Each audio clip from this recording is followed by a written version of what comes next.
नमस्कार, welcome to BSF lifestyle. आज की वीडियो में हम बात करेंगे about the recent update in classic physique category regarding weight classes and also about Jesse James waste.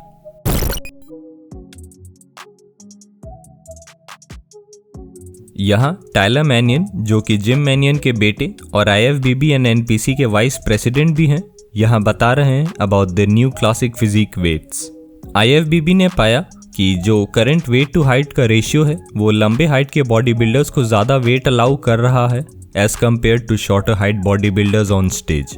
Specifically जिस कैटेगरी की बात की इन्होंने वो 6'1" एंड अबव इंक्लूडिंग 6'2" है। ये क्रिस बमस्टेड की भी कैटेगरी है।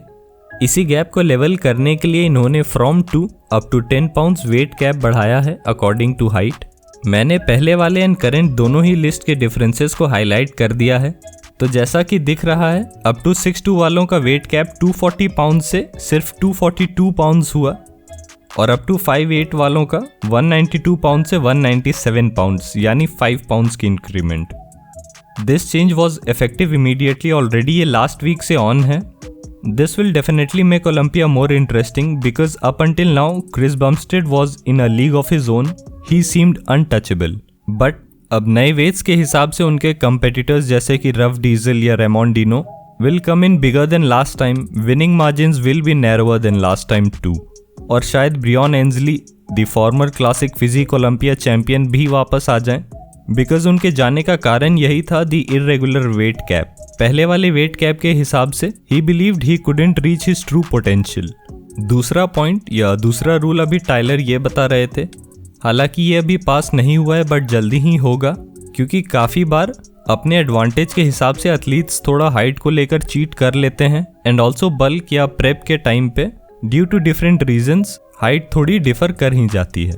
तो to avoid any further confusion उनका प्लान है to measure the athletes 3 times at different time obviously and assign them a permanent height, और उसी हाइट के हिसाब से वो आगे compete करेंगे।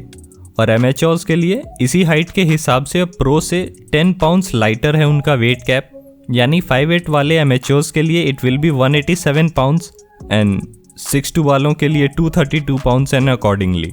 वैसे मैंने हर कैटेगरी को एक्सप्लेन करते हुए including main and women categories both ये वीडियोस बनाई हैं, तो आप इन्हें रेफर कर सकते हैं फॉर एनी फर्दर इन्फॉर्मेशन। तो अब देखते हैं इस चेंज के कारण फिजिक्स में क्या चेंज आता है इस साल ओलंपिया में। And people need not to worry, classic physique अभी भी वेट कैप में है। It's not replacing open body building, at least not any time soon. ये था short but important change in the weights for classic physique. अब बात होगी about the natural body building and also Jesse James West. I know इस बात को थोड़ा समय हो चुका है, but I want to talk about his physique ताकि आप लोगों को आइडिया हो आइडियली नेचुरल फिजिक कैसी होती है ऑन स्टेज।